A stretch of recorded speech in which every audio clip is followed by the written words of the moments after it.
Welcome back to episode 23, Building the Beast.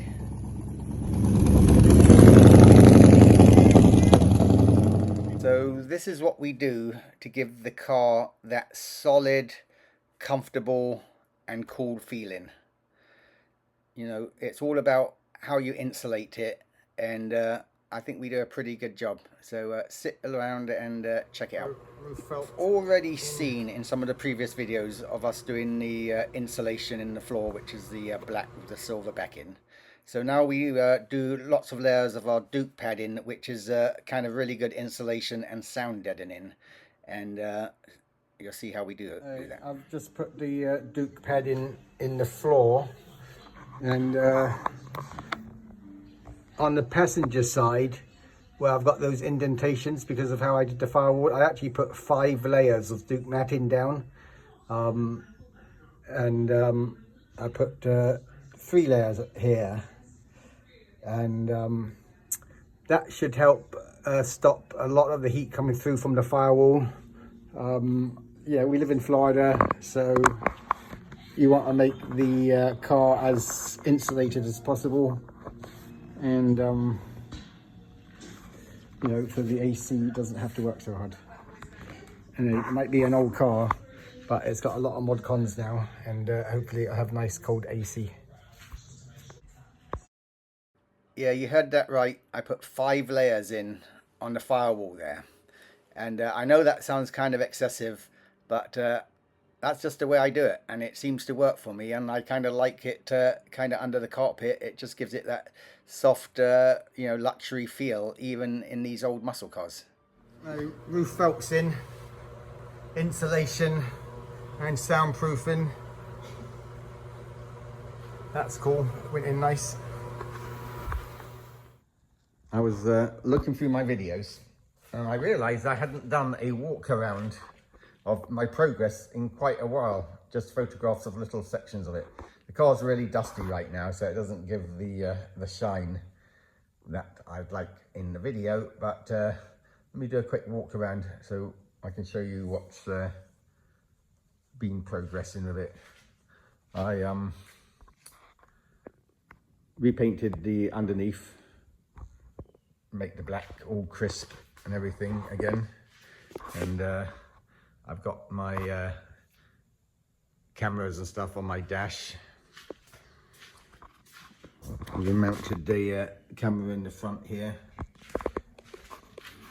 and then I've got the camera on the front of the mirror. Put grip tape on my foot rails.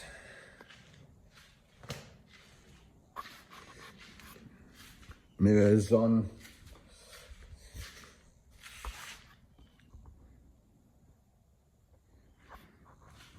I have all the wiring done now. Still got to put the AC in, and I've started putting the felt in.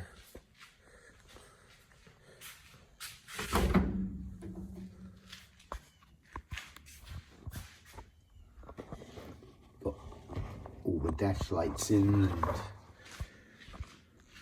screens, etc.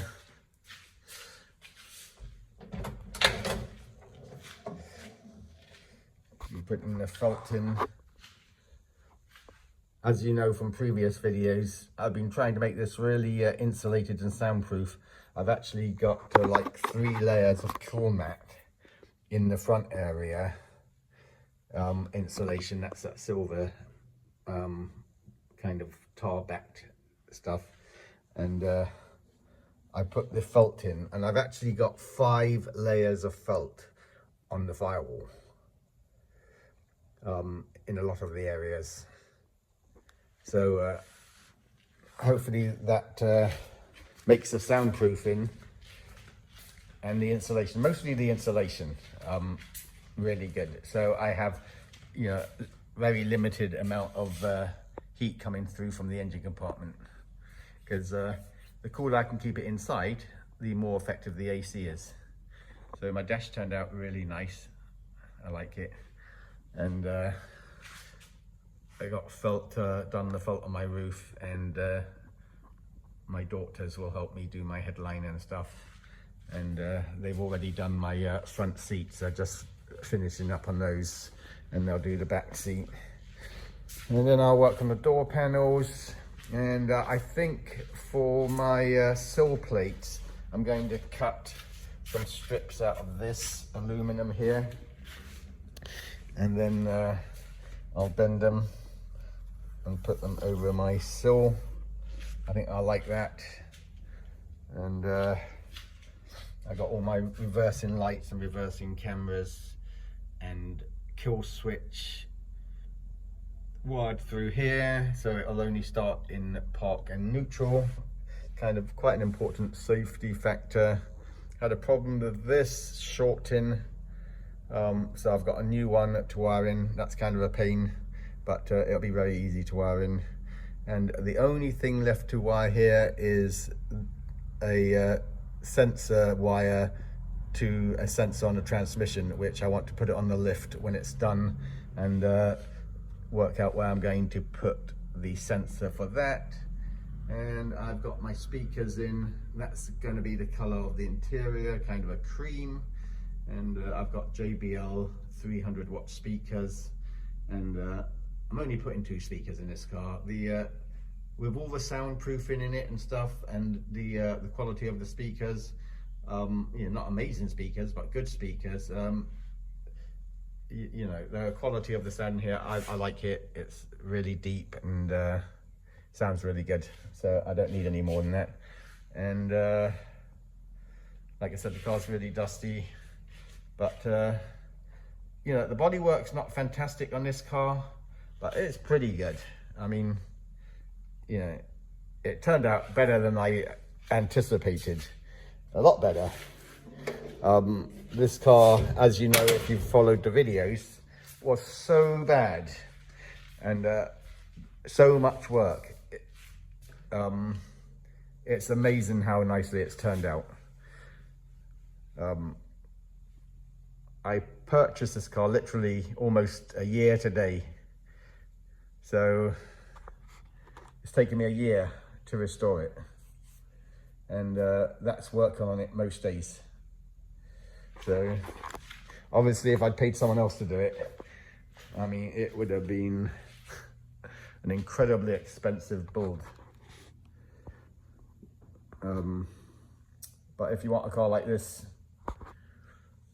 unless you want to pay someone a fortune to build your dream, you have to do it yourself.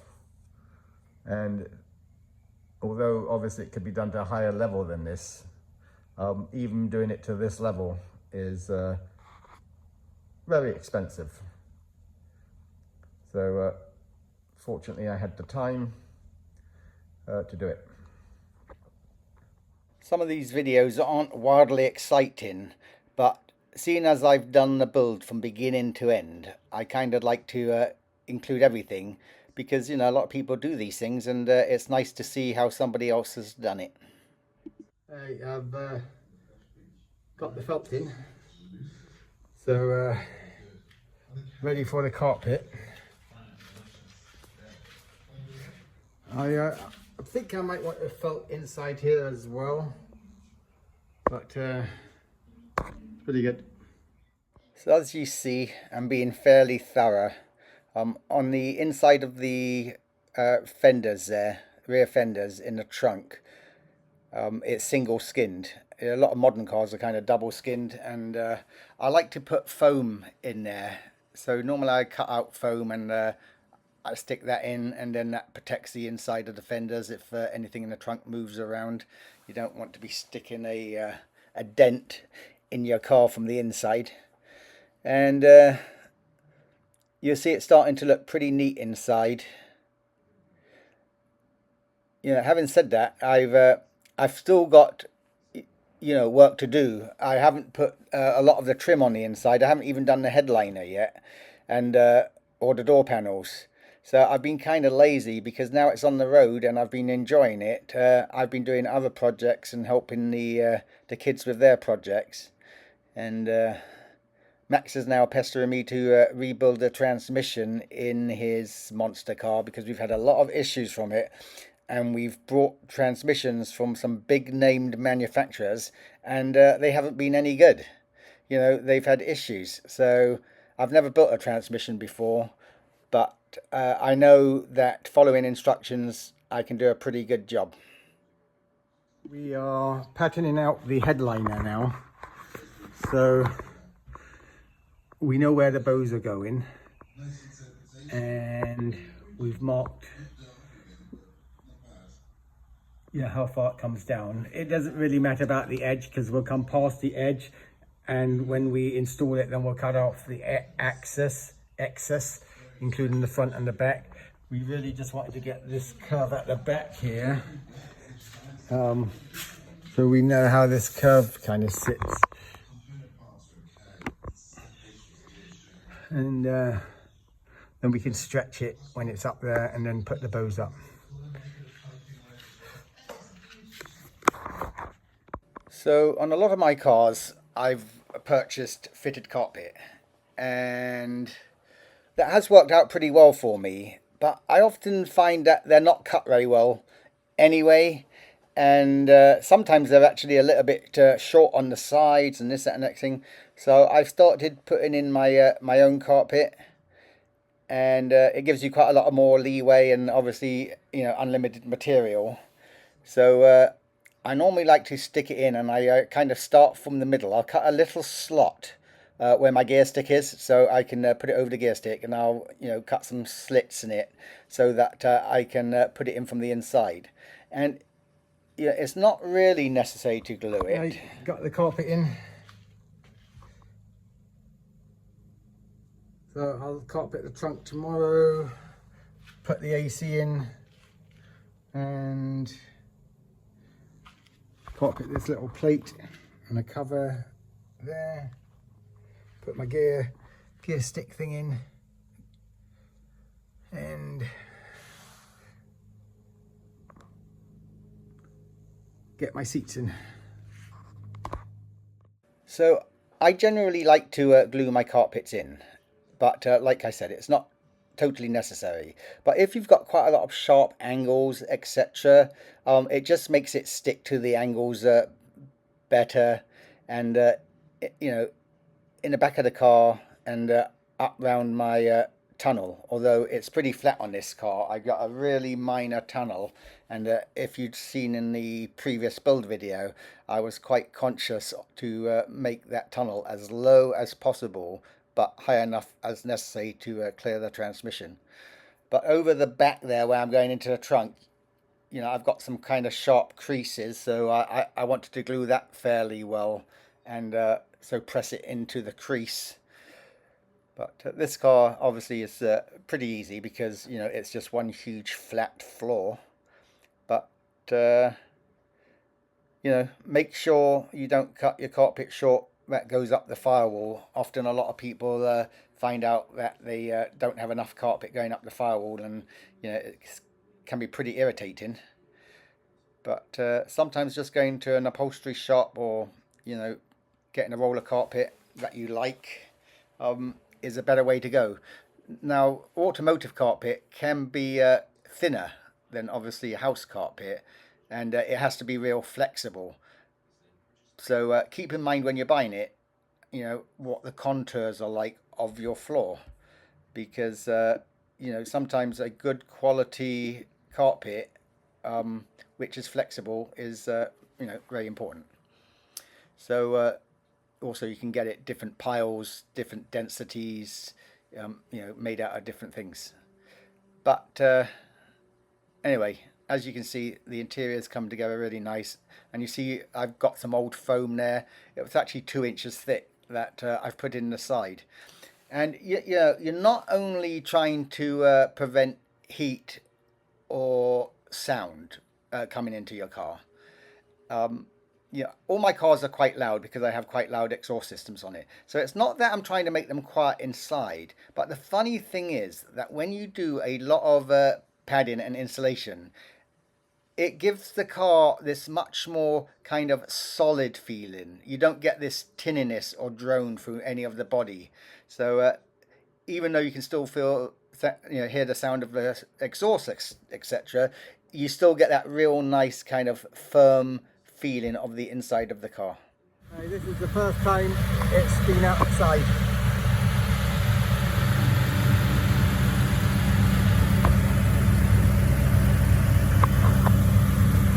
So I'll stand next to the wheel, Junior, so you kind of see the size of it.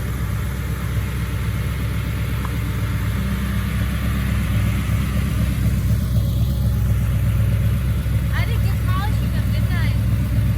Yeah, it's pretty steep.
As you can see, we did a walk around, see what it looks like. This is kind of its first major shakedown drive since I've put it together.